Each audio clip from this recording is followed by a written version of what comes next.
Ya está. Ahí está grabando. Bueno. Bueno.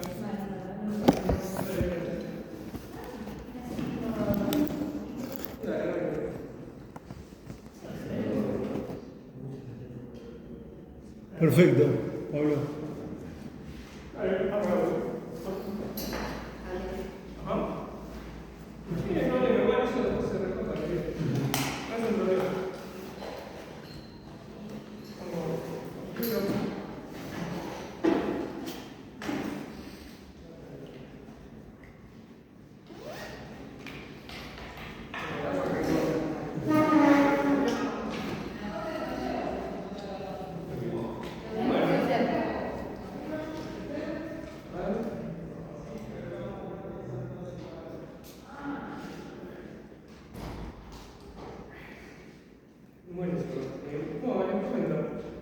Yo soy escritor, tengo 2 libros escritos. El que nos compete hoy es Javier Milei y El lado oscuro de los libertarios.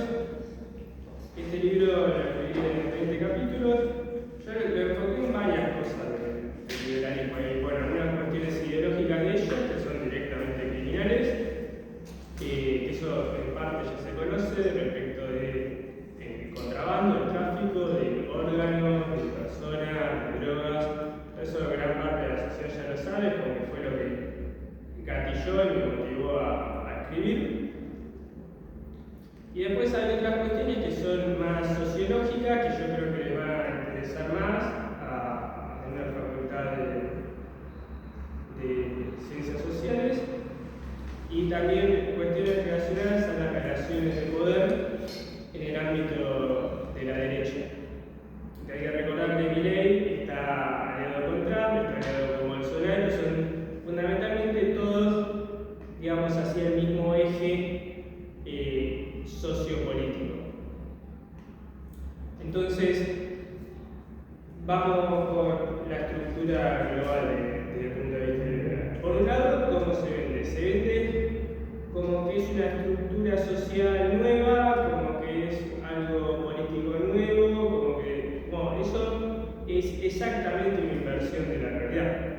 En realidad, el ámbito liberal es una estructura de poder anterior a la Revolución Francesa y anterior a las estructuras socialistas, que ya lograron ser hegemónicos hace más de un cuarto de milenio. Hicieron una de las revoluciones más grandes y exitosas de la historia de la humanidad, como la Revolución estadounidense y la Revolución Francesa, justamente. Lograron derrotar y destruir a todos los monarquistas cristianos de Europa. Y bueno, también derrotaron a la Unión Soviética, el fascismo, junto con el socialismo soviético y con el socialismo chino. Entonces, lo que nada es falso. Después está la otra cuestión que tiene que ver con el financiamiento. Y una de las cosas que trato al principio es el historial del tráfico de drogas. El liberalismo lo trato, por un lado, con el Imperio Británico, que era el imperio, junto al Imperio Mongol, más territorialmente más extenso, con mayor superficie emergida de la historia de la humanidad. El Imperio Británico en el siglo XIX se convirtió en un imperio narcotraficante a partir del tráfico de opio de China y lograron colapsar el país llenándolo de droga. Y además también, ya obviamente el Imperio Británico es un imperio liberal, ultraliberal, podría haber sido más liberal en ese aspecto. Y después lo otro era otro caso más del liberalismo estadounidense con el escándalo de Irán Contra, que también probó el involucramiento liberal en el tráfico de drogas en la década del 80 y del 90. Y eventualmente yo termino la primera parte del libro con el asesinato de Gary Weber. Entonces eso ya fue un punto central de cómo dijo Milei, si una persona quería drogarse no importaba, bueno, porque por eso viene toda una tradición histórica del narcotráfico de siglos. Obviamente eso se puede profundizar, yo preferí expandir por la ideología liberal. Entonces fui a la cuestión de la trata de personas. El libertarianismo y el liberalismo, en el caso del libertario, históricamente estuvieron a favor de que una persona se pueda vender en esclavitud, históricamente los liberales fueron parte clave de lo que se llamó el indentured servitude, que era la servidumbre por contrato, que era una forma justamente de esclavitud.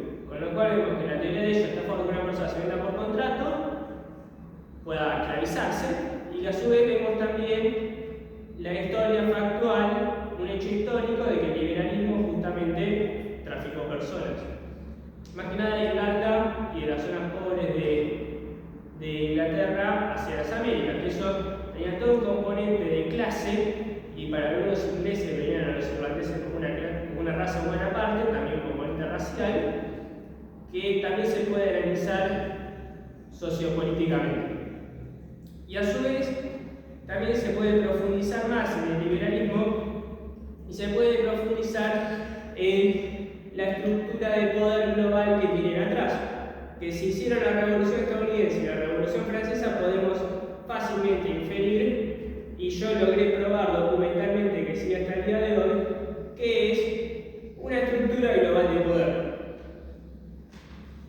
Entonces esto nos vincula con la historia real del liberalismo vinculado con la ideología libertaria, y a su vez eso vinculado con, digamos así, la ciencia política aplicada al ámbito liberal, que tiene que ver con las relaciones de poder dentro de un ámbito que es en muchos casos supremacista. O sea, socialmente darwiniano, genecista y supremacista. Y siempre fue así. El liberalismo europeo, por ejemplo, uno de los partidos liberales en el mundo es el Partido Conservador Unionista Británico. El Partido Conservador Unionista Británico tuvo figuras como Julian Huxley, el Campañón, y Julian Huxley era el presidente de la Asociación Genecista Británica, y después de que perdieron la Segunda Guerra Mundial, lo colocaron en la UNESCO, o sea, lo acomodaron, le dieron una posición de confort y privilegio en la UNESCO porque tenía el hobby ser cineasta. O sea, lo puso ahí. Entonces, eso es un caso particular, pero volvemos a la abstracción. Entonces, volviendo al abstracto, está la cuestión de cómo se vincula la estructura de poder liberal en Argentina globalmente. Entonces, vamos a una estructura de fundaciones que es fácilmente comprobable, y eso a su vez de manera un poco más difícil, mucho más difícil de comprobar, es la vinculación con las embajadas, y a través de las embajadas con una variedad de países. Entonces yo tomé las fundaciones más grandes de Argentina, como el CARI o el CIPEC, evalué sus balances, leí sus memorias, y se les escapó al CIPEC en el 2017 las vinculaciones con las embajadas de Gran Bretaña, Alemania y Holanda. Ellos literalmente escribieron, y yo lo cito, en que trabajan con esas embajadas en el financiamiento del Congreso, en temas de empresas públicas, en embarazo adolescente, con lo cual podemos entender cómo les importa, desde todo el marco legislativo en Argentina y todo el proceso legislativo, lo cual no es trivial, porque a partir del proceso legislativo se condiciona al presidente, se pueden nombrar y echar jueces, y a partir de nombrar y echar jueces indirectamente se puede meter preso al presidente o a gobernadores o a élites políticas, empresariales, diplomáticas, religiosas, sociales, lo que fuera. Entonces, ¿qué pasa con esto? Cuando uno lo ve así, ¿cómo podemos seguir? Empresas públicas. Siempre y constantemente, todo el tiempo, una y otra y otra y otra vez, vemos cómo les interesan las empresas públicas. Cuando yo les veo los balances, les interesan las empresas públicas. A fundaciones que expresan explícita y positivamente que están financiadas en parte por gobiernos extranjeros. Entonces, ¿por qué les interesan las empresas públicas? ¿Es porque son un competidor o porque, eso permite eliminar competidores del Estado empresarial, o también agarrar y estructurar la producción argentina de modo tal de que se inserte en cadenas globales de valor como un país totalmente subalterno, con una provisión de recursos y mano de obra, es decir, bienes y servicios muchísimo más baratos de lo que les costaría si se moviera de una manera menos manipulada, más soberana y más digna. Entonces, y acá la otra cuestión es la cuestión del embarazo adolescente. ¿Por qué el embarazo adolescente? La verdad, yo lo pienso. Una respuesta rápida es, a partir de sus mismas expresiones, de estos mismos tanques de pensamiento, de elaboración de políticas públicas, que fueron una de las personas más brillantes del centro y la derecha política en Argentina, se puede entender que ellos vieron que llevar la tasa de natalidad a un objetivo que cuantitativamente querían las clases, digamos así, diplomáticas de estos países, gente del Foreign Office o de sus equivalentes alemanes, holandeses, estadounidenses u otros, era lograble a partir de intervenir en el embarazo adolescente. O sea, podía bajar la natalidad a un nivel que fuera acorde a la cantidad que querían para estrategias geopolíticas de largo plazo. Si quisieran subir la natalidad bajo este mismo precepto, teóricamente podrían hacerlo, es decir, lo vinculan esa expresión en la punta del iceberg de formas de ingeniería social. A ver, ahí se podría cerrar el conocimiento. Terminar 15 minutos. Se puede cerrar el cosa.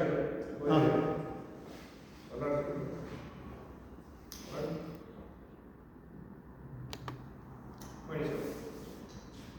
Entonces, continúo. Entonces, la cuestión con esto también es que nos lleva a la cuestión de Estado y a lo que Rudyard Kipling llamaba el gran juego geopolítico. Él lo refería a la competencia entre lo que en ese momento era el Imperio Británico y el Imperio Ruso. Y hoy, más que una cuestión así, yo lo enfoco más que desde la cuestión de la manipulación de masas o de la ingeniería social, yo lo enfoco desde el ejercicio de la libertad individual, del ejercicio del autogobierno, de la autodeterminación tanto a nivel individual como colectivo de los pueblos. Entonces, en ese aspecto son un obstáculo, son un factor de manipulación. Todo esto se puede avanzar, todo esto se puede continuar a partir de un entendimiento histórico. Entonces yo a José Pedro de Castro de Rocha le va a sonar lo que voy a decir ahora. Yo comparé la historiografía brasilera con la historiografía argentina. Entonces, una de las cosas que encontré a partir de las cartas del duque de Caxias al emperador de Brasil durante el genocidio mayormente liberal y monarquista brasileño del Paraguay, fue cómo en realidad, cuando eso lo cruzo esas cartas con la historiografía argentina siempre nos ocultaron la guerra de plata. ¿Por qué? Pues la gente que hizo la historiografía argentina arrancó con Mitre. Mitre fue el mayor beneficiario de la guerra de plata porque implicó su verdadera llegada al poder. El emperador de Brasil, a partir de la competencia geopolítica con Rosa por el control de lo que ellos consideraban las provincias latinas de Uruguay, que eso implicó una guerra que devastó Uruguay, montó especialmente en cólera por la devastación que hicieron generales argentinos del sur de Brasil. Ahora sí, 2 minutos. Y a partir de eso, una vez que derrotó a las fuerzas rosistas en Uruguay, armó una coalición internacional, Salvación Brasil, que armó una coalición internacional con destacamentos bolivianos, paraguayos, uruguayos, mayoría de milicias brasileñas, mercenarios daneses, europeos, y logró ganar, y además la provincia del litoral argentino, como Quiza, y logró ganarle una batalla frontal a Rosas, a partir de lo cual logró derrotarlo y poner a una facción totalmente impopular que era el mitrismo, y eso, la realidad es que desestabilizó a Argentina por el resto del siglo hasta el rompimiento. Y todas las guerras civiles que hubo internacionales. Y eso implicó la alineación del mitrismo con el Brasil imperialista, debido a su posición social. Bueno, por supuesto se puede elaborar más, es una ponencia de 10 minutos, así que si vos querés, ya... No, por ahí la idea era cortar y después hacer un intercambio entre todos. Dale, 1 minuto, 2 minutos más. Bueno, dale. Muy rápido. Entonces, acá se puede entender la historia argentina a partir de este libro de una manera mucho más global, mucho más amplia, mucho más profunda, mucho más detallada, donde yo combino un análisis histórico comparado con un análisis político de las relaciones reales en la derecha, siendo que además la baja que yo soy vocal de un partido de la derecha argentina, el Partido Autonomista,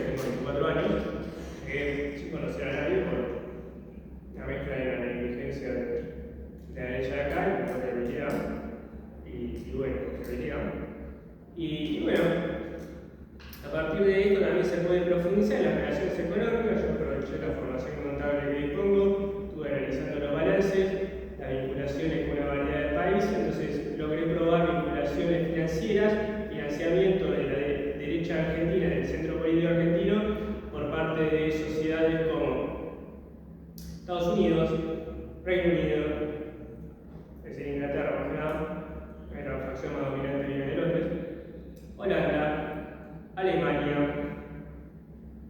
como se podría inferir Francia, de una manera no documentada, y obviamente se podría profundizar en Israel también. Entre otros, una investigación más profunda podría profundizar en otras sociedades de Europa Occidental, en la cual se rinde pleitesía saludablemente. Yo estimo que esta matriz, al igual que la investigación que hice sobre el crimen organizado internacional que envié a Claxo el 30 de julio, va a estar publicado en Claxo, lo voy a agarrar yo y lo voy a publicar por mi cuenta, nos va a mostrar una matriz de dominación de sociedades como la argentina, la brasilera u otras, que se aplica siempre el mismo esquema, la misma estrategia de base en todas estas sociedades. El financiamiento de alternativas políticas pues es mucho más barato, gastar unos pocos millones de dólares o decenas de millones de dólares por elección presidencial. En Estados Unidos en realidad también lo aplica, ya una elección presidencial por ahí no le pasaría más de $1 millón, es mucho más barato eso que una guerra frontal. Entonces es un esfuerzo mucho más sostenible en el tiempo. Y bueno, clase 35, ¿acepto preguntas? Bueno. Sí, bueno.